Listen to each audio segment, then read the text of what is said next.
কিয়ামতের সময় আল্লাহ তাআলা মালাকুল মাউতকে বলবেন সবার রূহ কবজ করে ফেলো, সবার, কেউ থাকবে না, সবার রূহ কবজ হয়ে যাবে।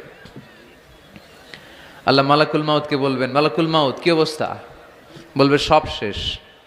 মাইয়াবকা, কে বাকি? মালাকুল মাউত বলবে জিনেরা বাকি, যাদেরকে দেখা যায় না। আল্লাহ বলবেন জিনদেরকেও শেষ করে ফেলো, রুহু কবজ করো। মালাকুল মাউত আজরাইল জিনদের রুহু কবজ করবে। আল্লাহ এবার জিজ্ঞেস করবে, ইয়া মালাকাল মাউত আখবিরনি মাইয়াবকা, এবার বলো আর কে বাকি?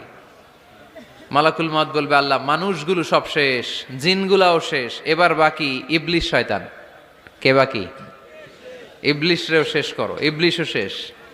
আল্লাহ আবার জিজ্ঞেস করবেন, ইয়া মালাকাল মাউতি মাইয়াবকা, আর কে বেঁচে আছে বলো। মালাকুল মাউত বলবে, আল্লাহ আপনার কথা অনুযায়ী পৃথিবীর সব মানুষের রুহু কবজ করলাম, সব জিনদের রুহু কবজ করলাম, ইবলিসের রুহু কবজ করলাম,